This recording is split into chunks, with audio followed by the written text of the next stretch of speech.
are on. All right, so it looks like we have a quorum, so we are calling to order the Accessibility Commission meeting on May 22nd, 2025. Do we have to, I forget, do we do a motion for this or not? I never remember. No, you can just start. Okay. Meeting is started. All right.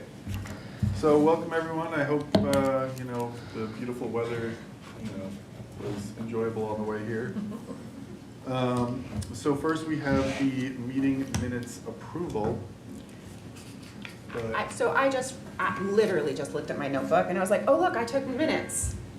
And I totally forgot. All right, So we'll put that's that, on me. We'll put that on the that on the back burner for So sorry, everybody. That's all right. You were a little busy this week. It's the whole month, but yes, this week Yeah. specifically. And it looks, I don't think we have anyone for public comment, do we? I don't think so. Okay.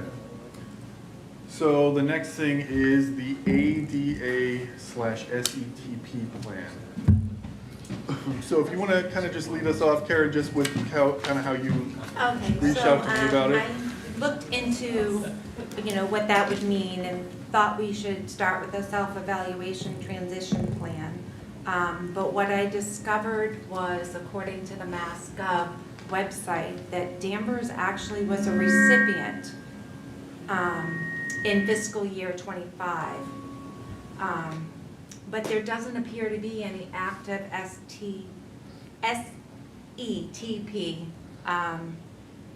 plan that's accessible on the website or anything that we could find. So that's why I thought we would start there. But again, I have found that apparently we were a recipient for fiscal year 2025. But so unfortunately, I don't believe anybody on this commission has any knowledge of that. So we need to find out through the ADA coordinator, who I guess would be the building commissioner, Tim Boudon, and also maybe Jasmine would have had information on that. So unfortunately, I think we have to table this grant until we find out what happened with last year's, and there's just too many unknowns. So we'll have to look into what happened to that. Yeah, I mean, you said it was about $87,000, Correct, right? $87,000. That's a pretty serious sum. The only thing I can think of is that there was a grant for an equity audit, but I don't think that would be coming through the Office of Disability, and it was definitely not $87,000. Yeah. So I just made a note to reach out to Jasmine to see if she knows. The other thing I can think of is that planning department or building, because it looks like it is a project grant, not even a planning. And what I've understood though, you would first have to have a self-evaluation to understand where that project would be most needed for the community. Right, that would be part of the project proposal that would then allow them to grant it. Yeah. We just need to, see what information we can find. Yeah, because that's a lot of money, and I couldn't find anything on the website either. That's why I kind of developed that little survey to send it out. We can send that out to kind of help in developing it so that the community feels more involved. But yeah, and like the other place I saw where you could potentially find it would be contacting someone in the Massachusetts Office of Disability, but it sounds like that's how you found out about it. Yes, so I found it right on MassGov. The Massachusetts Office on Disability actually lists out those municipal recipients from previous years. So I found it right on MassGov. The Massachusetts Office on Disability actually lists out those municipal recipients from previous years. So I found it right on MassGov. The Massachusetts Office on Disability actually lists out those municipal recipients from previous years. So I found it right on MassGov. Okay. That was wild. Okay. You're down the rabbit hole. Sorry. That was magical. I was checking something and. Oops, that's okay. I feel like I was in the tunnel. I didn't know what was going on. It was a little like Alice in I was Wonderland. hearing it just for myself. Back in time. It was just you. I don't know what she's talking about. Oh my goodness. It's wild. Where were we? The money. Where to we gotta find figure out. Where that Yes, so- is, yeah, because the only grant I remember us even requesting was the downtown Right. revitalization one. I wonder if maybe reaching out to that team, That's what I was to be thinking. like, ask Brian and them, that, like, what is Because I happening? remember they had like kind of talked about looking into some other Mhm. ones, and then we were radio silent. Yeah. So, out. Yeah, Brian. So Brian- unfortunately, I don't know what that'll mean for this one, because the deadline for this year's is June 13th. Yeah. So, It's fast. but we have to know that we spent, or the town somehow spent that. Before. If not, then other measures need to be taken. Could I interrupt for just a minute? Yeah. Sure. I work for the DPW upstairs. Hi, Katie. Hi. I just happened to be watching your meeting and I wanted to provide a little bit of information. Just you do it at the mic. I don't mind it. Thank Oh, you. yeah. Yeah, if you wanna, yeah, come. So my name is Cheryl Stanford and I work for the DPW upstairs. Our engineering division, Stephen King, participated in requesting the ADA grant for the $87,000. And we are in the midst of modifying all the handicapped accessible ramps around Holton Richmond. There was a project that was submitted and approved, and that's what the grant was received for. So it's literally recently just started. If you go through that area of town, you'll see a lot of new handicap ramps being cut in and installed.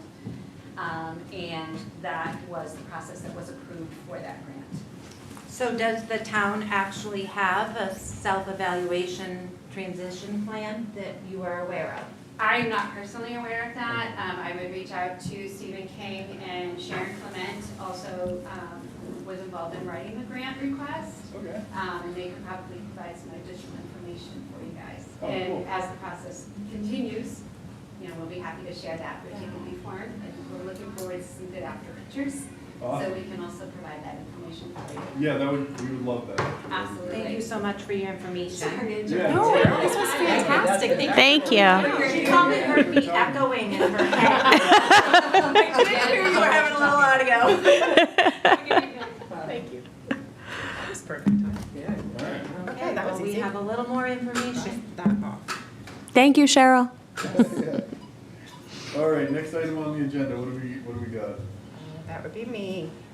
So, I haven't, so Disability Pride Month post, I haven't actually done that yet. But I did meet, for the second half of this, the Office on Disability Library kind of collaboration, I did meet with Shilpa at the library to talk about co-sponsoring a training. It's the one that they did at the Norwood Library was called Get to Know Your Government, the Massachusetts Office on Disability. It was a 35-minute training, just kind of an overview of what they do and how they support people in the state.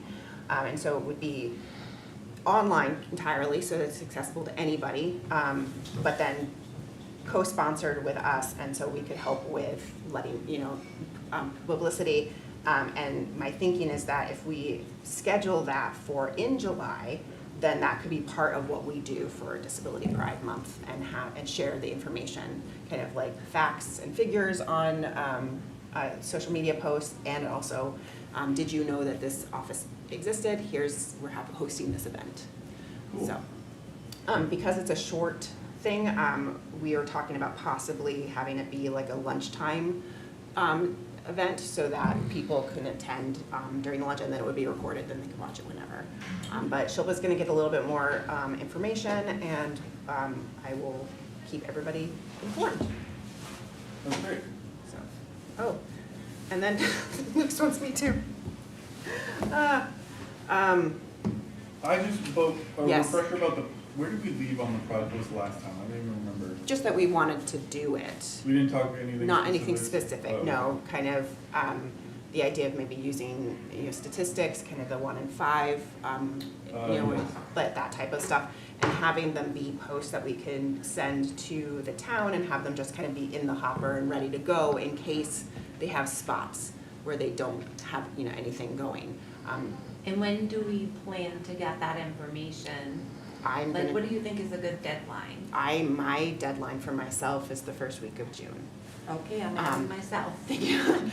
Because I intended to work on this last month, and it was way more hectic than I thought it would be. But I want to make sure that we get them to town with weeks ahead, so that they don't feel any pressure to like figure out where they fit.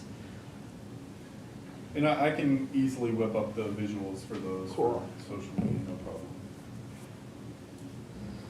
And I know that's like first week of June is very soon. Yeah. So make big stars here. And then, hold on, need to,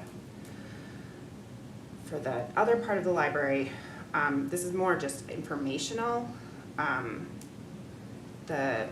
Noelle, the library director, emailed me and copied a few other people in town. I'm just trying to figure out who it was, but I can't see it right now. Just to let us know that their Access for All grant has additional events coming up. And they are in the process of hiring interpreters or CART for different programs that they're having over the next few months. So one already happened, but just for information, they had on May 14th a guest speaker, Joanne Hart, at the Friends of the Library annual meeting, and they had an ASL interpreter for that. Thursday, June 26th at 7 p.m., they're having a visit with the Perkins and Talking Book Library. So Perkins Braille Library, they provide services to people who have vision impairment across the Commonwealth. That's going to be in person in the Gordon Room, also with an ASL interpreter available. So, and she's going to let us know when there are more events coming. Sweet. And what time did you say that was at? That I'm is so June sorry. 26th at 7 p.m. 7 p.m. That was it. Cool. I hope somebody else was taking notes in that period of time. Anybody? Yes? No? Okay. Or just, I don't know if I said, I'll go back and do it. Okay. I think that's it. Okay, what do we got next on the agenda? It is the Crosswalk Mural Art Society building update. Oh, yeah, okay. So, do you want to start with this, or? Sure, and then maybe you can pick up. Yeah. So a lot has actually happened. I was able to sit in on the call with, among other people, Aaron Henry, as they were discussing the crosswalk plan. And basically the time frame is really soon that they're trying to get this painted, which is basically weather dependent.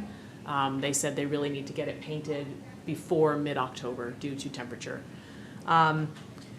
At that meeting, I basically learned about time frame, and then I got some dimensions.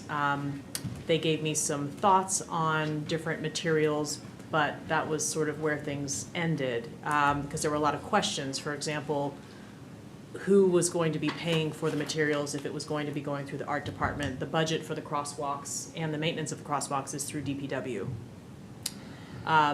So at that point, I wrote to Mr. Surratt, and I also reached out to the town of Amesbury because they had done a similar project in the past. And it was a little bit tricky because both of the people who were featured in this particular article, which dated from 2021, are no longer working with the town of Amesbury. And so I left messages for various people, and I did hear back from someone. Basically, no one's able to tell me what materials they did use, but only to say that the crosswalks are pretty much already worn away. So whatever they use, they're not recommending it. And it's probably just some sort of regular paint. And I'm learning more about paint, and you, JD, know a lot about paint, I'm learning, which is pretty impressive. We reached out to Mr. Surratt and said, this is our time frame, can you work with this? And he said, yes, I think we can. But then you and I started to communicate, and I think you were right on the money, which is that if it's such a quick turnaround, maybe we should stick with a really simple design. Maybe we should propose the design and leave the school out of it, and perhaps have them work on designs for a mural, which there are probably multiple locations in town, but the one that I think is immediately visible is the one on the side of Western Cycle, which has been freshly painted and looks beautiful and ready for something gorgeous.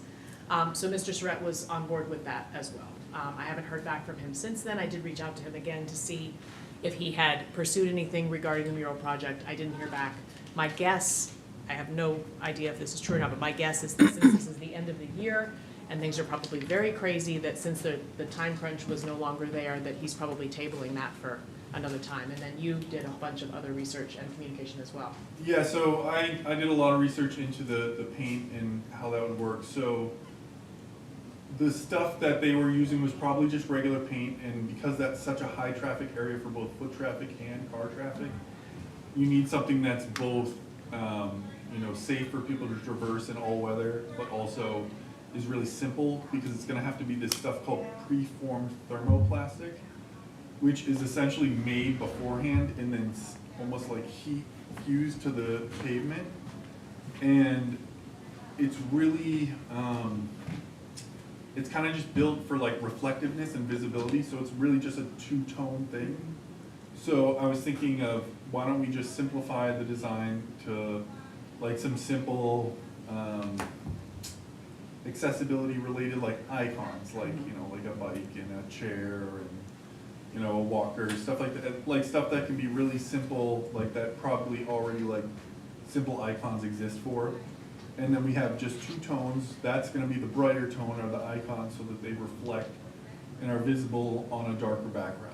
And that would also keep the cost down, that would keep the installation time way down, which would lower the cost of a police detail, which I'm planning on talking to Jamie Lovell about, because he's on Danvers Cares with me. So I can talk to him about if there's anything they can do to manage the cost of the police detail. But the curing time is super low. It's the lowest out of all the materials, and it's the most durable, and it's made with like parts of like glass beads and sand and stuff to create a non-slip surface and reflective. So that's kind of where we're at right now, and then we like the idea that the high school wanted to be involved, so yeah, we were talking about the mural at Western Cycle, but I don't know if any of you guys have any thoughts about any of that? My only question, I guess, about the thermoplastic is that did come up in the meeting, and I think I mentioned it to you, but the cost is pretty high. And so if the budget is already budgeted for a standard crosswalk, this will far exceed what they have budgeted. So what they led me to believe is that probably the difference would potentially need to come from private fundraising. That's what was confusing to me, because when I did my research and budgeted it out, it would be under budget with the preformed thermoplastic. That would actually be one of the cheaper, more efficient options. That's actually really durable, and is kind of like standard as far as like safety stuff. So I don't know what material they were looking into that they thought would have those non-slip properties, but this is kind of like the leader in that it's both approved by ADA as well as I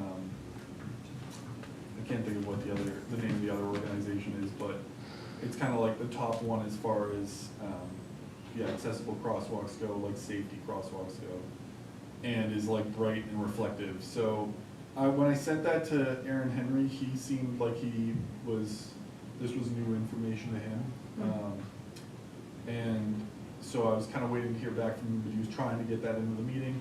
I heard back from Rob Deaver at the DPW as well, because I sent him the updated proposal.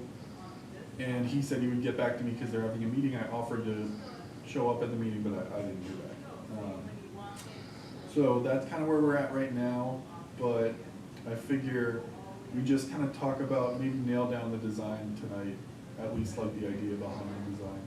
So this was what I sent you. And Is that sort of along those lines? That's what you had sent me. Yeah. Oh, way back yeah, that's when. from the original blog post. From the yeah. original post. I don't know if that's something you can see. I can actually,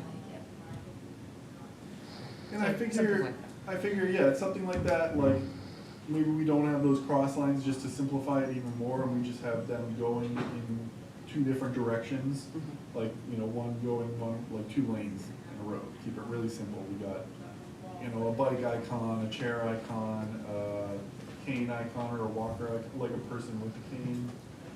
I think, Keep it really simple, like bathroom symbols, like male, Yeah. female.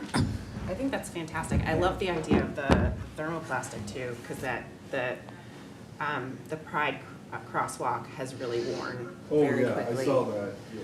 And also it was more susceptible to vandalism too, so.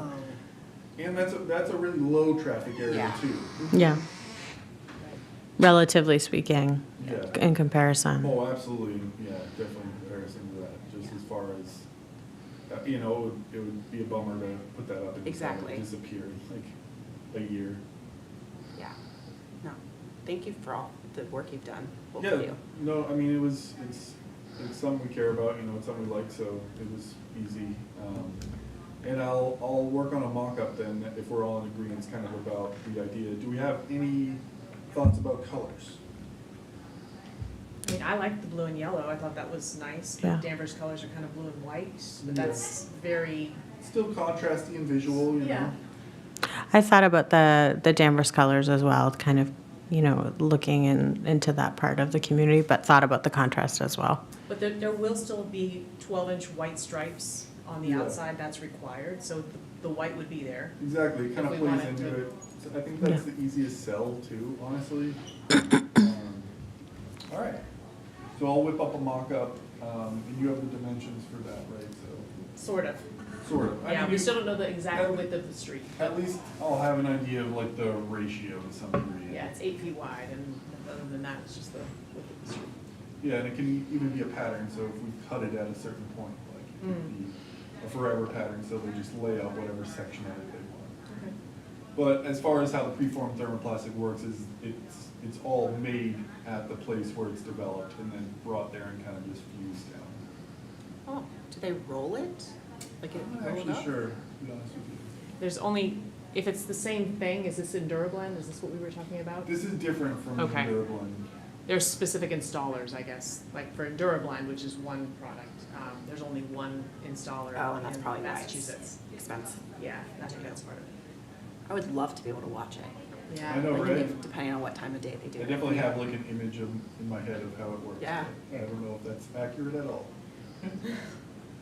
All right, so that covers the crosswalk, and then the mural, I don't know if anybody has any thoughts about that or kind of location-wise. If you have any other ideas other than Western Cycle or anything like that. I mean, I think it makes a lot of sense and actually really ties into the whole concept to have it at Western Cycle because it's the rail trails there and that's part of the accessibility of our community. I think that would be fantastic if that worked. Do we know who we'd have to speak to get permission? I mean, I'm assuming that that's Jamie's. Yeah. Yeah. so And I'm I believe assuming he we have to I contact heard him. that he just purchased that building, so I believe he owns the building now. Okay. So, I can talk to him.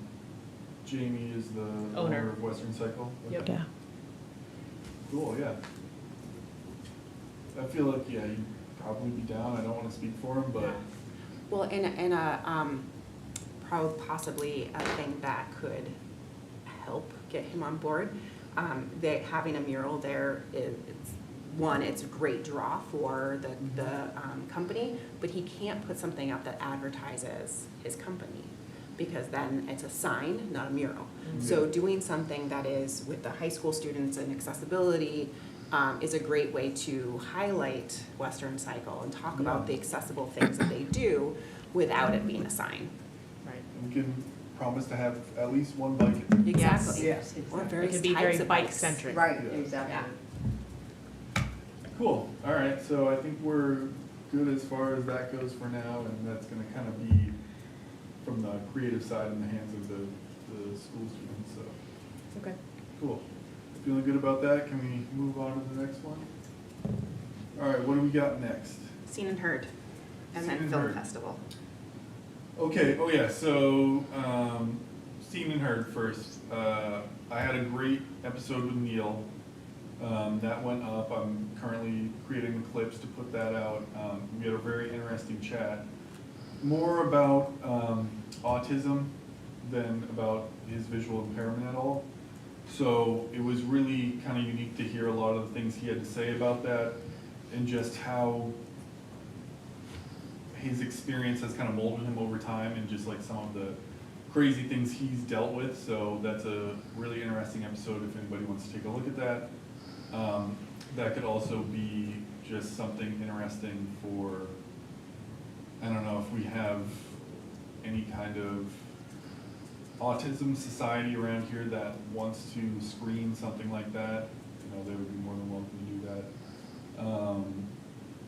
And Neil is kind of just chomping at the bit to just get himself out there and be that resource for younger people with autism who are maybe looking for someone with more experience that can kind of help them out or kind of give them some advice. So he just was very adamant about that. Like he's plans on running for public office, but I think for the most part his heart lies with advocacy. And so if that public office comes to fruition, it will be in you know, the benefit of us all, I think. So he's a good guy. He said he's available at all times, so if anybody ever wants to reach out to him, I can provide his contact information. So that's kind of where we left off with that. And he wanted to come back on, so I'll probably have him on again at another time, but I did just secure another guest who is a quadriplegic artist in Amesbury, who will be pretty interesting, I think. So that'll be, I think we'll be shooting that early June. But the Neil episode was the longest by far. I think it was an hour and 12 minutes. But I think my longest one before that was like 47 minutes. But yeah, so that's where we're at with Seen and Heard. And then, what's the other thing? Film festival. Oh yeah, the film festival. So I had a meeting, finally met with, can't remember her name. The teacher, the media arts teacher, Miss Lincoln maybe, and Peter tomorrow. And basically we got a document together, we kind of nailed it down that it's gonna be this coming school year. I'm gonna contact AMC. I haven't done that yet just because it's kind of a ways out. And I don't know what their management is like over there. But where we're kind of at right now is figuring out what the prize incentives would be. And I kind of felt like we could kind of be the sponsor of that as far as figuring that out and how we would fundraise for that or figure out someone who would want to be a donor for the prizes. That would kind of be our cross to bear as far as the film festival goes. Just a point, I think it would be easier for us to find a donor than to do fundraising. We have nowhere to put money if we fundraise. Oh yeah, I mean, It would have to go to the town, and then it goes into a general budget. We don't have our own line item. what if it was like, it was fundraising and the money goes to that department at the school so they hold on to it for prizes? That could work, yeah, so the That's school, kind of what I the was school thinking. could do that. The other option is we could work with HRIC and any fundraising could go through them. But we would just need to have that conversation first before we start soliciting donations. Good to know. Okay, so let's talk to HRIC. I can reach out to Paul and Shilpa over there. Any thoughts on donors or anything like that? I don't have any thoughts on donors right this second, but I did attend HRIC recently, and they're having a discussion about their scholarship program and shifting it and changing it into more of a grant-based program so that people in town could apply for a grant to be able to do a project for the betterment of our community with inclusion and kind of everything that HRIC stands for. I don't know, they're still kind of in the investigative process of it, figuring out what it's going to look like, but they were saying that they were thinking like potentially allotments of like $750 potentially for people to apply for.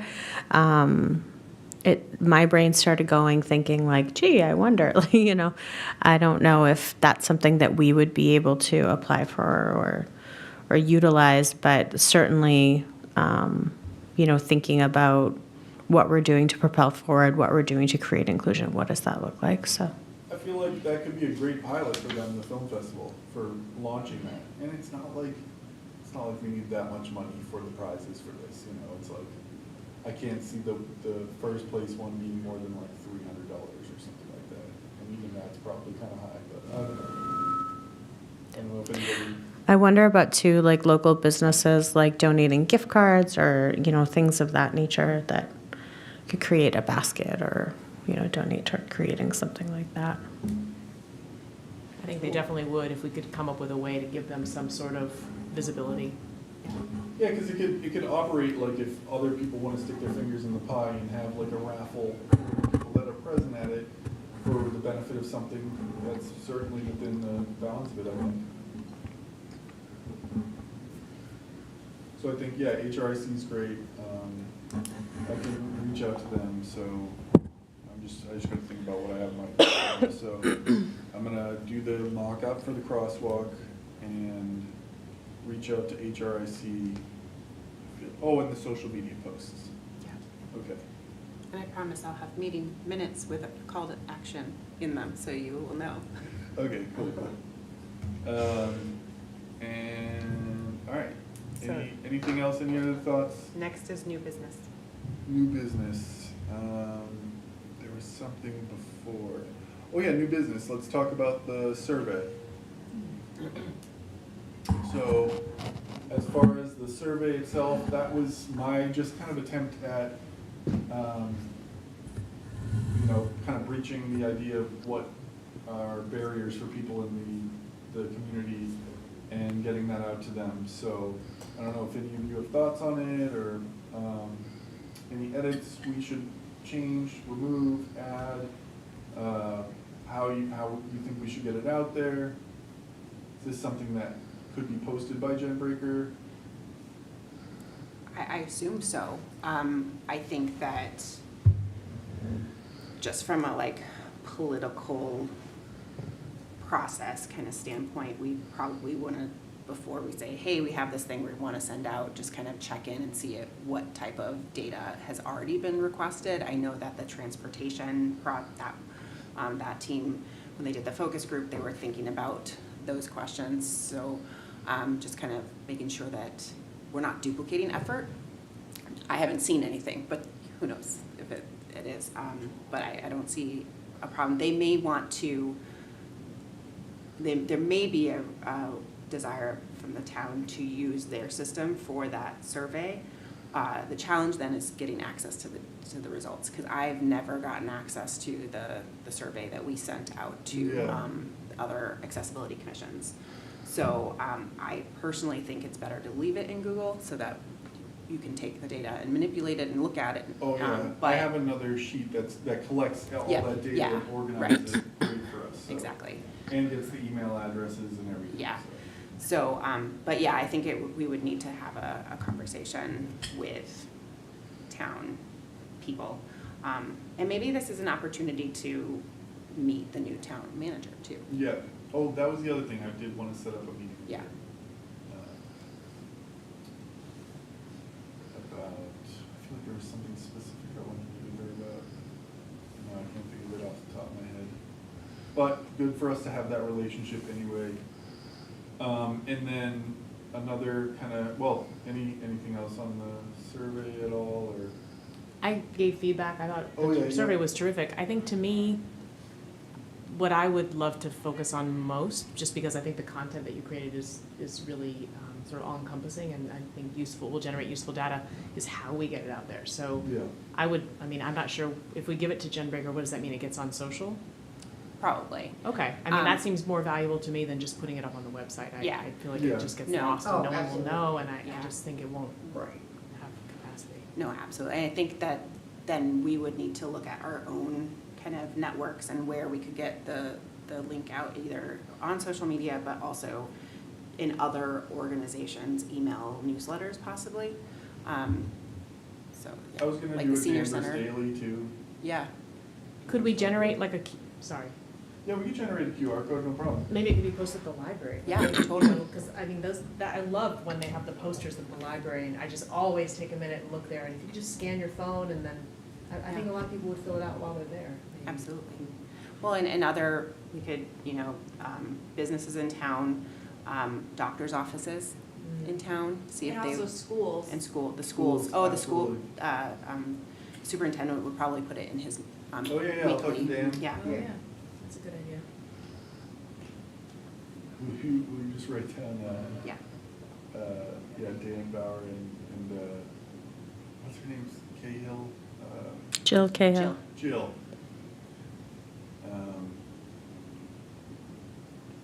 And there's what I was I can't think of it, it'll come back to me. But yeah, I think those are good ways to get it out there. QR code's super easy for me to do, no problem. And I guess we could, I could just whip up like a little poster for it, and then we could just print that, stick it on a bulletin board. Do you use Canva? I don't, but Okay, I know. well, because I have the original kind of, the flyer that I made that was just like, hey, the Accessibility Commission exists. I can Oh. send that to you so that. Yeah, 'cause then it- I could just stick it on there and maybe Yeah. modify it a little bit. Yeah. Yeah, I mean, I do have a Canva account, I just don't really ever use it. I used it with Danvers Cares when we were doing the Light the Night Purple stuff. Yeah.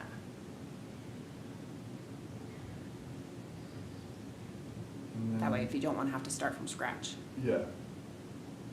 There's one other thing for new business, I wish I just written it I down. have something, maybe I'll just Yeah, bring yeah. up the Danvers Art Association. Oh, yeah. So in my communication with Mr. Surratt, he actually wants to enlist our help. He says that he has been, for those who don't know, he's the art teacher at the high school. And he also does a lot of art classes and uses the Danvers Art Association building quite a lot. And he said that he's actually been trying to work with several people at the town to make that building accessible. And he cited one student of his who is wheelchair bound, and every Saturday she comes for art class and her mother carries her up the stairs so that she can participate. He wasn't able to remember who he spoke with at the town when he and I were talking on the phone, but he said, you know, it's gone so far in the process to have people come out to the Danvers Art Association and look at it and talk about it, and but then it just sort of became dead in the water, so to speak. So he's wondering if there's anything we can do to help the process along. And he lives not locally, so I had given him the link to the meeting, and he said he would try to attend if he could. But just in the interest of that seems like a worthy thing to investigate. It's unfortunate that so much work was done and we're gonna now have to redo it, but maybe there's someone that we can figure out who is aware of the process and can tell us what happened and why it just stopped. I'm wondering if it's one of those historic buildings that they just said, it's not something we're going to modify. Yeah, maybe It is a someone little wasn't pushing challenging. hard enough either to, Yeah. because maybe it got a little challenging and then they were just like, whatever, no one's really like fighting that hard. Is it a public building? I don't know. I think that's the biggest question of like who Right, 'cause owns that the would be the building. crux of Yeah, it. who owns it? And I whether wish or he was not- here, he would be able to answer that, because he did make reference to something about the Danvers Art Association doesn't own it, they're being allowed to use it, and I think it Oh, is so then it is might maybe be- a town building, but I know that there's been discussion that some historic buildings are not going to become ADA accessible, and it's just a decision that they're making, so that's all I have, but I think it's worth looking at. 'Cause it's a lot of kids, a lot of people use that building. Yeah. Oh, yeah. Because I think it used to be a school, wasn't it? I think so, Yeah. yeah. Yeah. But I was just there recently, and it seems like it would be pretty challenging. Yeah, because when I Yeah. wanted to do that art show, I looked into that building and it was, no good. You walk in, it stairs up and stairs down, and Yep. that's, and a giant window, so, It's kind of tight also. yeah. You know what I first thought is, you know what would help here is if we had the transition plan. Yeah. We knew, because as far as I know, based on conversations I had last year, the year before, Danvers does not have a building plan that looks at the accessibility of all the buildings in town. It's all kind of been done one by one, so that might be a thing that we try Yeah, to that push on too. self-evaluation plan Yeah. is key to finding out where the monies could be best used Right. to help as many people as possible and not necessarily in a niched area. Exactly. Who's our ADA coordinator? So right now, like I said, it looks, as if it's the building commissioner, Tim Hudon. Yes, I so, don't know if I'm saying his name correctly, but Hudon. Yeah. And it would have been Jasmine as well, but her position is unfilled. And I don't know if it is going to be filled, and so if it would only be the building commissioner, because there has to be one for every town. yeah, so Jasmine and Tim split it from the town perspective, from what I understand. He really was only looking at new building construction and not anything beyond that, and Jasmine took on everything else. I think this is a great opportunity for that conversation with the new town manager to say, here's a very specific reason, an example of why that position needs to be filled. We have inaccessible buildings around town. We need to figure out how do we make next steps, and we cannot do that without somebody working at the town. Now, and, you know, also, how was that grant funded through a different segment of the town, like, without any knowledge to the actual disability in the self-evaluation piece? So that would be something interesting to understand, and maybe perhaps that would be enlightenment of who the ADA coordinator is. Maybe did they have knowledge, but we just didn't. Which seems a little funny considering it was 2025, we were very much out there in Jasmine, you know. And Jasmine was in her right, position, it's like, so how did do she we- have How knowledge? did they, not Jasmine, but how did they do this and then not say?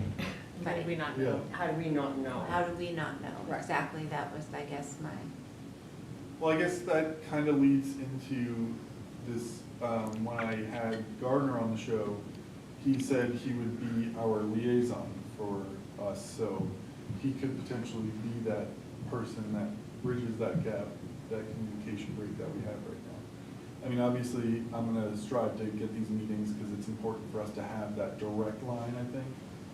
But, I don't know kind of at what point it's appropriate for us to kind of like ask him to, like, hey, let's. So at the select board meeting on Tuesday, he did propose that there be, I don't know, that they look into having a liaise for the Accessibility Commission. That was something that he did bring up to the select board and to the town manager, right, to look into. So, so we'll go from there. Related, I think this is also an opportunity for us to continue doing that, inviting people to our meetings. And so maybe Steve King would be a good person to invite, to be like, hey, we heard you have this really great project that's improving accessibility at the middle school. Can you tell us more about it? Yeah. We would love to hear it, and we know that Danvers residents would love to hear about it too. Yeah, that's a great idea. And if he can't make it to a meeting, we could do it as like a Danvers Daily, just to kind of break that down. Because this needs to be like public, you know, information. It needs to be accessible to people since it's about Absolutely. accessibility. Cool. Any other new business? Any other things we want to talk about the stuff we've already talked about?